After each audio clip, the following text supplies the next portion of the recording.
All right, buckle up. Today we're cracking open crucial conversations. Oh, yeah, this is a good one. It is. I'm all about giving you those entrepreneurial cheat codes. And today we're talking about those make or break conversations. Like landing a huge client, negotiating a tough contract. Oh, or dealing with a partner who's just not pulling their weight. Exactly. So first things first, what exactly makes a conversation crucial?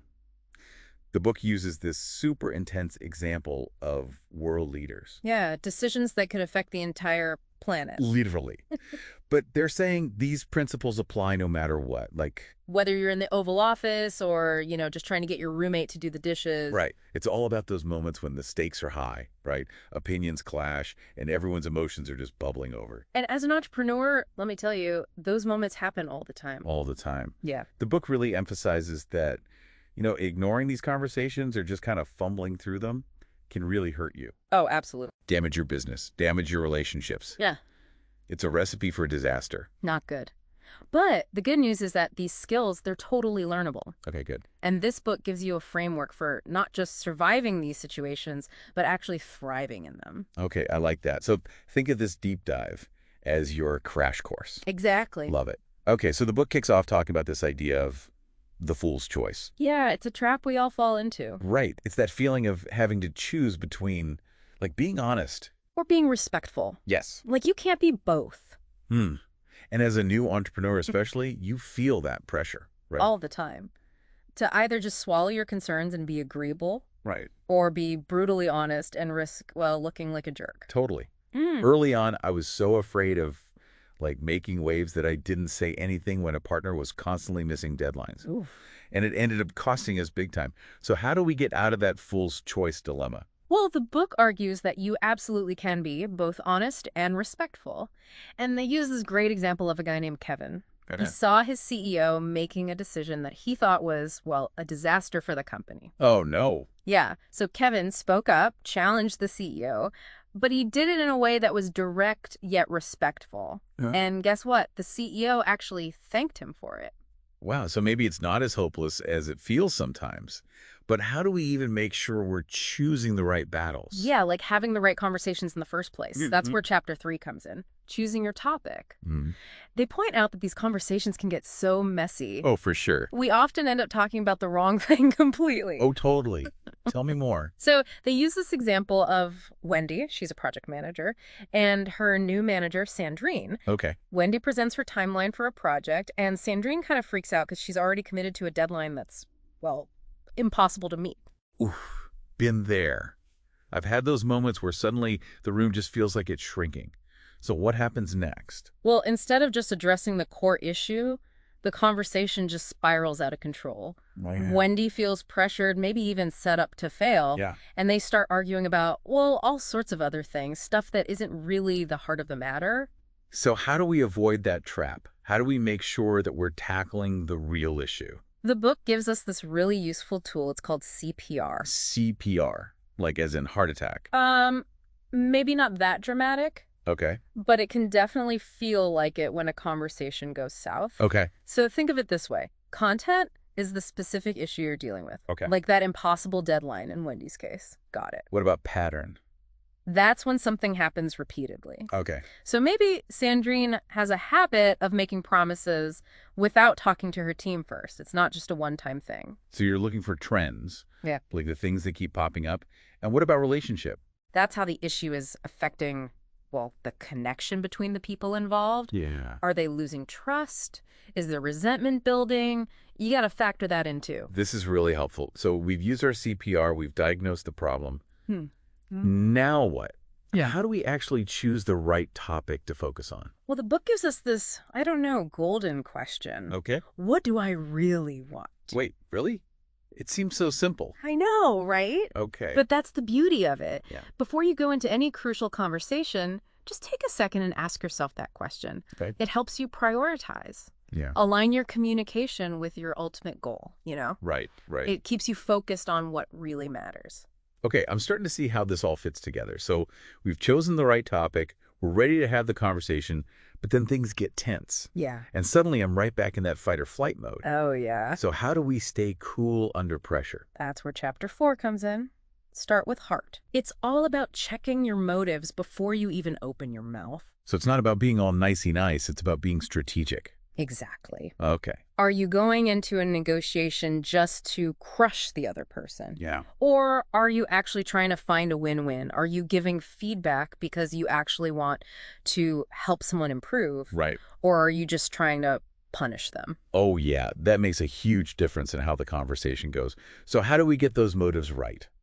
The book suggests asking yourself 4 questions. Okay. First, what do I really want for myself? Okay. Second, what do I really want for others? Okay. Third, what do I really want for the relationship? Okay.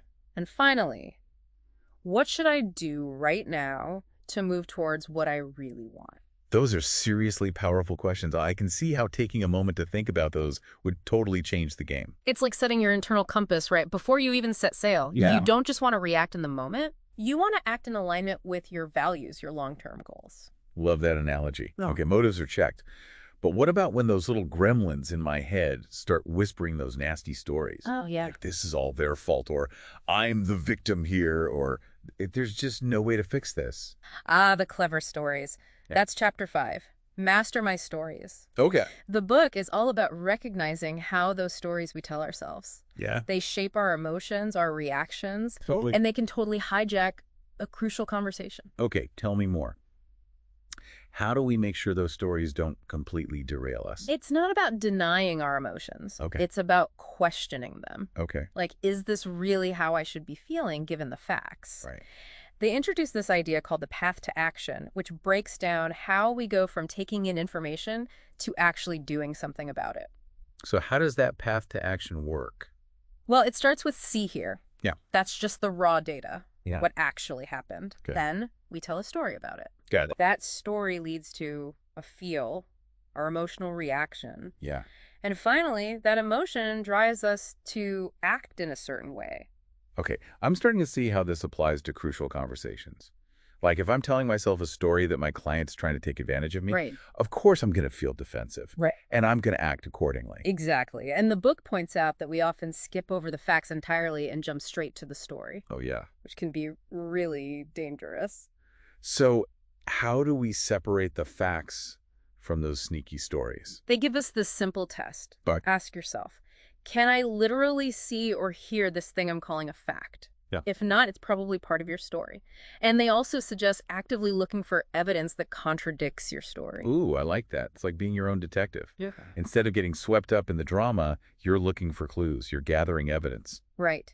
And that leads us to the 3 types of clever stories they warn us about. Okay, hit me with them. The victim stories, the villain stories, and the helpless stories.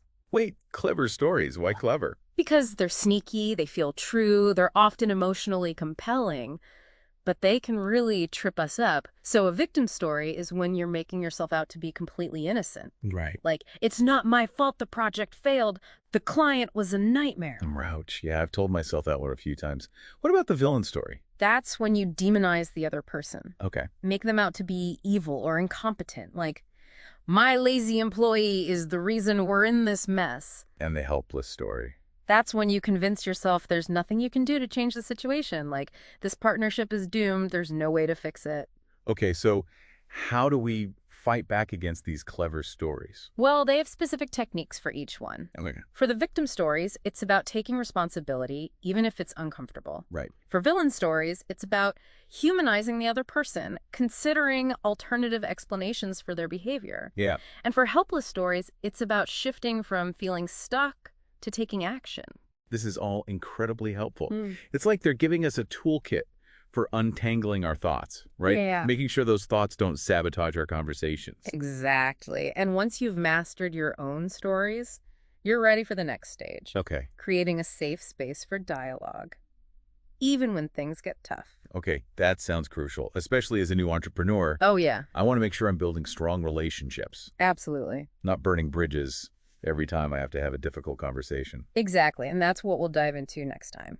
When we explore those subtle signs that safety is at risk Okay, and the techniques for restoring it. perfect. Think of it as your crash course in conflict resolution. Can't wait. Until then, I'm going to be practicing my clever story detection skills. Okay. We've tackled those clever stories, and I have to say I'm already feeling more equipped to handle those tricky conversations. That's great. But now I'm thinking, how do we make sure things don't go totally off the rails in the first place? That's where learn to look comes in. It's all about recognizing the signs Okay. that a conversation is about to, go nuclear. Right. And it's not just about what people are saying. Yeah. It's the whole vibe. Okay. Body language, tone of voice, facial expressions. It's Yeah. like learning a whole secret language. I am all about decoding those secret signals. Yeah.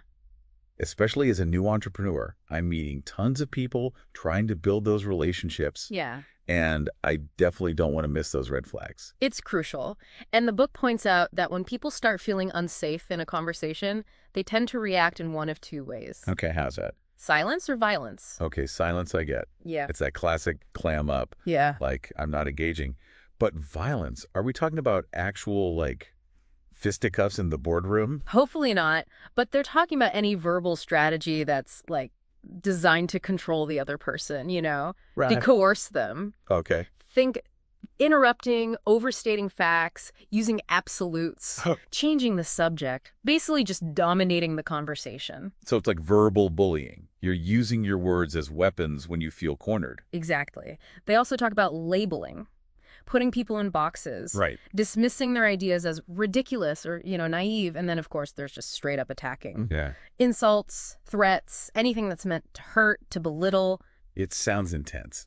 As entrepreneurs, we're under a lot of pressure, so I can definitely see how those fight or flight instincts might kick in during a tough conversation. Oh, for sure. But how do we spot those signs, both in ourselves and in other people, before things get out of hand? Well, the book has this concept called the Style Under Stress test. Okay. It's a set of questions that helps you figure out how you typically react when things get heated. Oh, interesting. Do you shut down?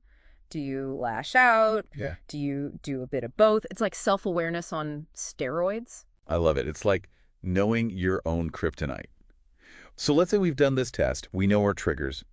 What do we do when those red flags start popping up? First, acknowledge that safety is at risk. Okay. Don't just keep barreling through the conversation, Right. as if nothing's wrong. Yeah. And they give us some great advice for handling these moments. Okay. Especially in, like, virtual settings. Oh, yeah. Where you don't have those visual cues.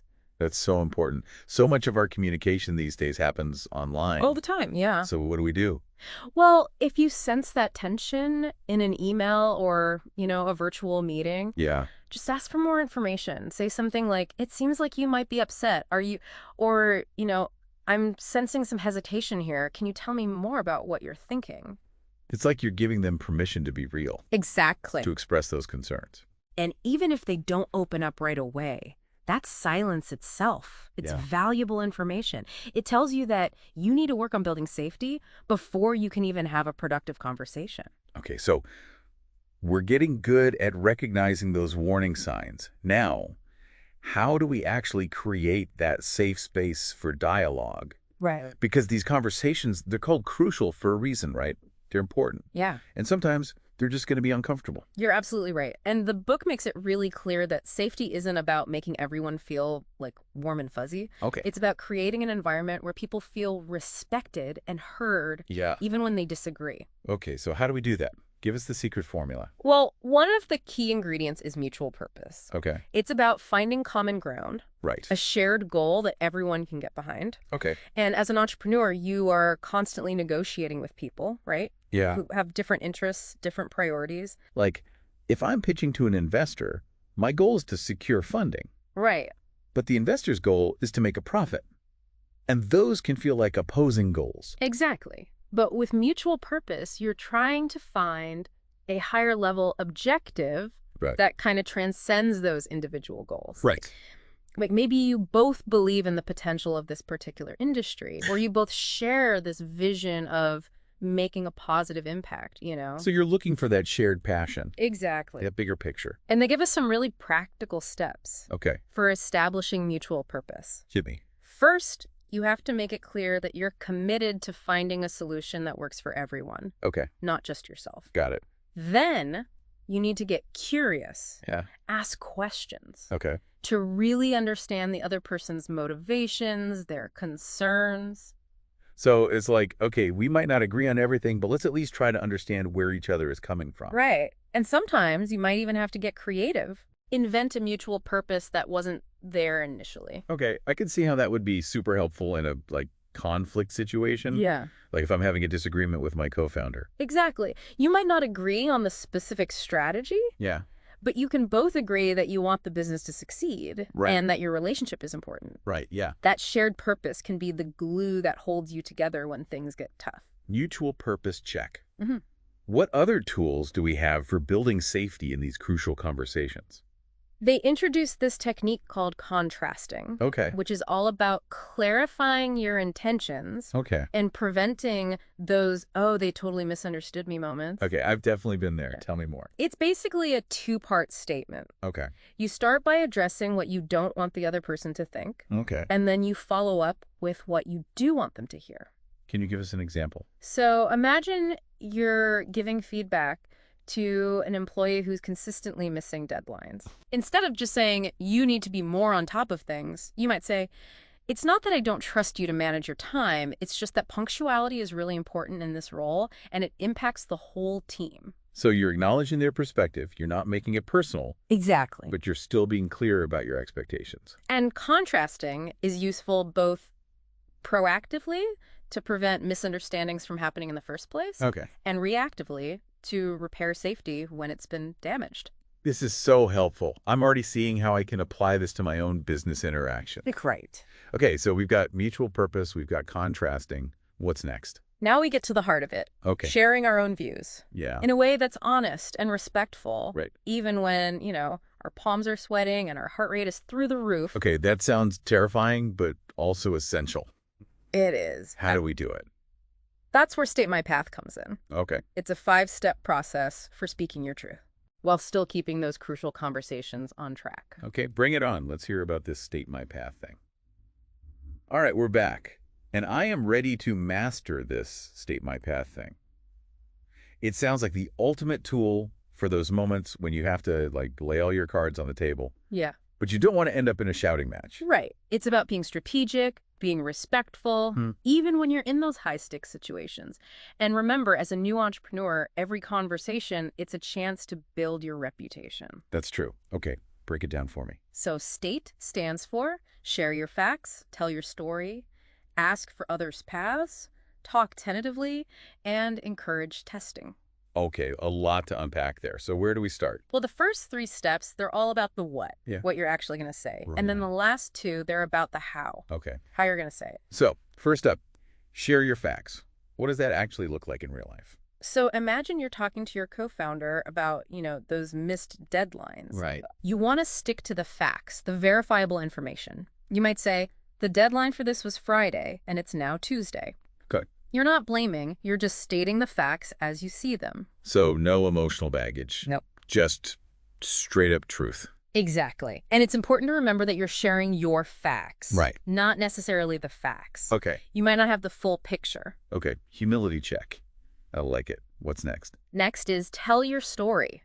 This is where you share your interpretation of those facts, Good. your feelings about the situation. So in our missed deadline example, I might say something like, when the deadline was missed, I felt anxious because it impacts our launch timeline and, our commitments to our investors. That's perfect. Okay, good. You're sharing your perspective, but notice how you're not saying, you messed up and now we're all doomed. Right. It's more like, here's how this impacts me and here's why I'm concerned. Exactly. Okay, what about the next step? Ask for others' paths. This is where you invite the other person to share their side of the story. Okay. You might say, can you help me understand what happened? Or what am I missing here? So it's about making it a two-way conversation. Exactly. You're showing that you value their perspective, even if you don't necessarily agree with it. Now, let's move on to the how of state. The 4th step is to talk tentatively.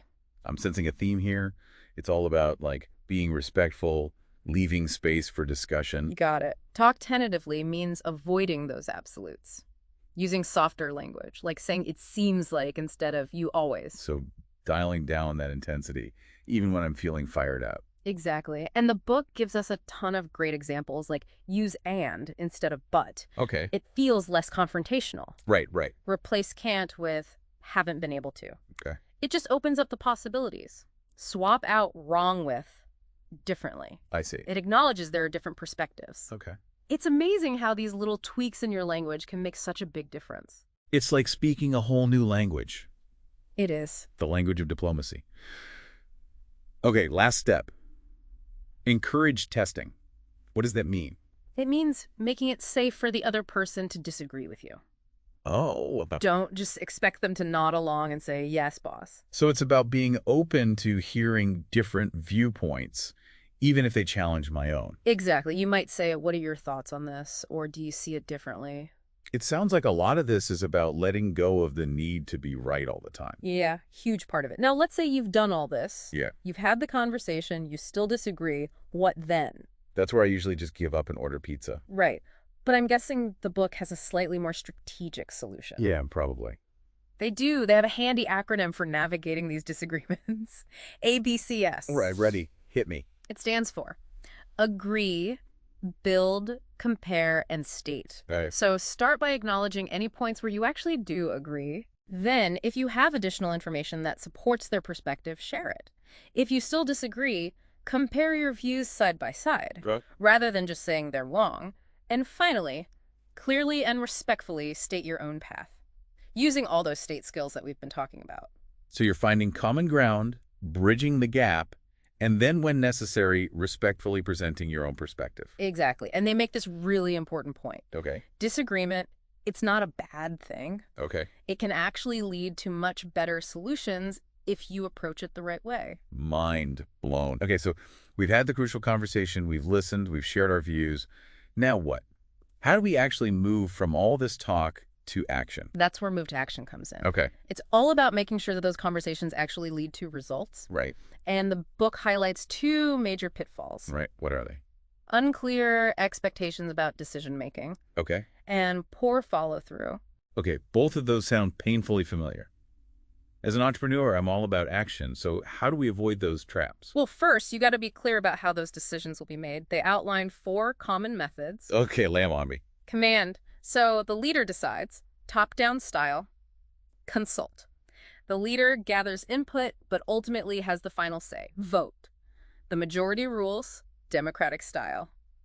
And consensus. Everyone has to agree. It's like choosing the right tool for the job. Exactly. Each method has its pros and cons. Right. And the key is choosing the one that's most appropriate for the situation. And making sure everyone knows the rules of the game before you start playing. Yes. Now let's talk about follow-through. We've all been in those meetings where everyone agrees on a plan, and then crickets. Nothing happens. Oh yeah, all the time. To avoid that, the book suggests answering 4 key questions. Who? Clearly define those roles and responsibilities. Okay. Does what?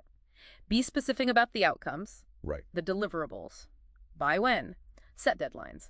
No wiggle room. And how will we follow up? Establish those checkpoints.